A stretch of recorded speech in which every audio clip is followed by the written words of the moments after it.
Le mercredi 12 octobre. Bon midi, mesdames, messieurs.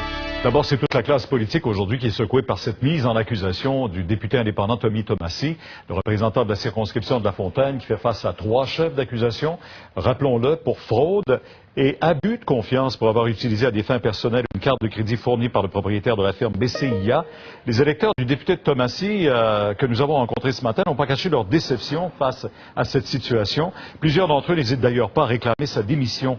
Avec moi, le chef de l'Action démocratique, M. Gérard Deltel. M. Deltel, bonjour. Bonjour, M. Vous n'allez pas aussi loin que les électeurs et que M. Kadir ce matin qui réclame, mais aussi la démission. Vous demandez cependant des explications. Oui, absolument. Écoutez, M. Tomassi a été dûment élu par la population, donc il a des comptes à rendre à la population. C'est ses patrons, la population, qui paye son salaire, donc il y a des comptes à rendre. Il a réagi de façon illégale sur un chef d'accusation, mais qu'il s'explique devant la population. Oui, mais en même temps aussi, on se dit c'est tellement des accusations graves. On s'est demandé comment a-t-il pu survivre si longtemps jusque-là aussi, parce que l'enquête a été très longue pour des faits qu'on connaissait dès le départ aussi. C'est sûr que c'est particulier parce que M. Tomassi avait lui-même avoué au premier ministre, Jean Charest, qu'il avait agi de façon illégale.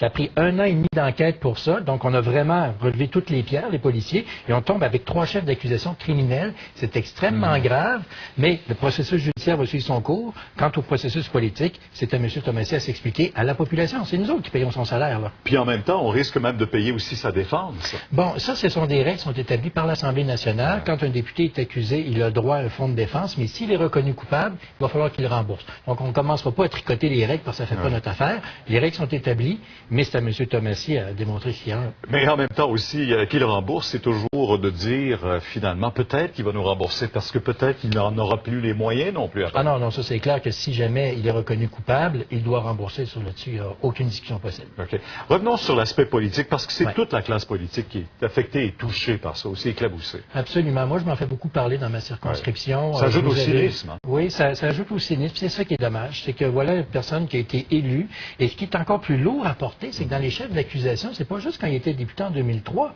comme il l'avait affirmé au départ. C'est jusqu'à la période où il était ministre et jusqu'au jour de son départ de son ministre selon les chefs d'accusation. C'est extrêmement grave. Et là va la responsabilité du premier ministre aussi.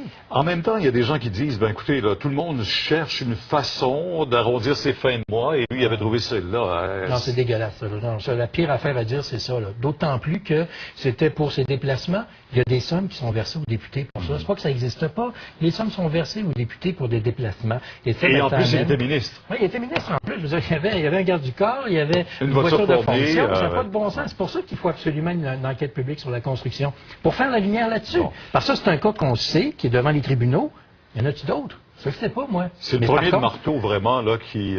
Est-ce que ça annonce un peu difficile pour la suite des choses aussi? Si on se rend compte que ça a pris 1 an et demi à porter des accusations à quelqu'un qui a avoué avoir commis cette irrégularité-là. Puis son témoin, c'était pas n'importe qui, c'est le premier ministre lui-même qui a accueilli les déclarations de M. Tomassi. C'est pour ça que nous, il faut absolument une commission d'enquête publique sur l'industrie de la construction. On soutient les enquêtes policières, il faut que ça se fasse, mais si on veut faire la lumière sur l'ensemble des enquêtes policières, sur les racines même du problème, ça a commencé en 2003 ou du temps du PQ, cette histoire-là de l'industrie de la construction, il faut absolument une commission d'enquête publique.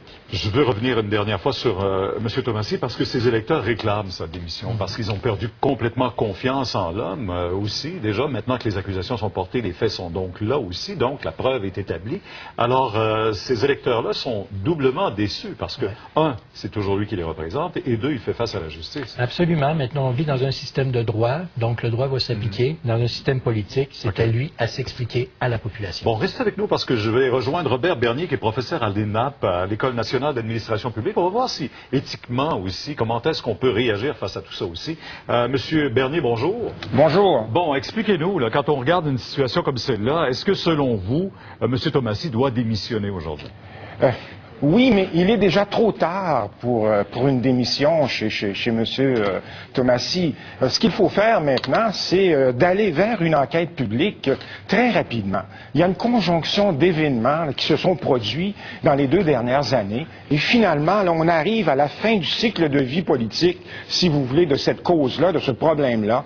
Ça doit éclater au grand jour, que ce soit pour la FTQ, que ce soit pour, si vous voulez, les grandes entreprises qui sont accusées de collusion avec la FTQ, et c'est aussi pour pour la question du comportement, si vous voulez, des élus. Le cas de M. Tomassi illustre une situation, mais comme le disait M. Deltel, est-ce qu'il y en a d'autres? On ne le sait pas. Mais pourquoi avoir tardé à cacher cela aussi longtemps? C'est ça la grande question. Est-ce que vous trouvez que d'abord l'enquête comme telle, ça fait 1 an et demi qu'on connaît que M. Tomassi a reconnu avoir finalement utilisé cette carte de BCIA. 1 an et demi d'enquête, 1 an et demi plus tard, on porte les accusations. Ça a été très long. Exactement. Est-ce qu'il y avait des informations compromettantes qui ont fait qu'on a hésité à aller plus loin, à accélérer pour ainsi dire la cause? Qu'est-ce qui s'est passé? On ne le sait pas.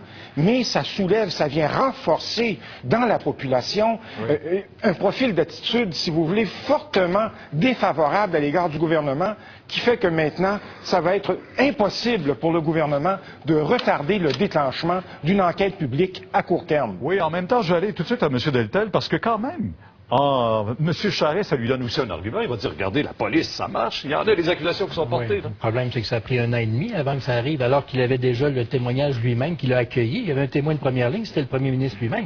Il faut vraiment purifier l'air dans ce gouvernement-là. Je vous rappelle que M. Charest demande à ses ministres de ramasser 100 000 $ par année pour la caisse électorale. Ça tient toujours, ça? Ben, en fait, c'est jusqu'à preuve du contraire, c'est ça. Ça a été dit par un ministre, confirmé par le directeur des communications. Ça n'a pas de bon sens de permettre ça dans un système politique. Ça met une pression incroyable. Est-ce que c'est éthiquement, est-ce que ça se fait, ça, M. Bernier?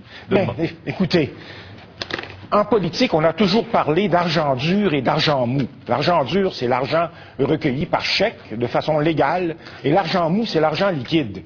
Mais à la lueur des propos de M. Duchesneau sur cette disponibilité d'argent liquide dans les chantiers de construction et le fait que certaines entreprises l'utiliseraient à des fins de financement de campagne électorale, vous comprendrez qu'on ne peut pas continuer dans cette direction-là. Il faut absolument tirer le dossier au clair, surtout lorsque l'on sait que l'industrie du noir, c'est plus de 5 milliards de dollars dans l'économie parallèle québécoise. Merci beaucoup, M. Bernier. En terminant, M. Deltel, une enquête publique, ça s'impose, vous le dites encore une fois, mais M. Charest semble vouloir repousser encore l'idée. Ben, écoutez, il faut absolument que ça se fasse. Il faut que M. Charest arrête de gouverner le Québec comme chef du Parti libéral, mais comme chef de tous les Québécois. Les Québécois veulent une enquête publique. M. Charest, il n'est jamais trop tard pour bien faire. Faites-le.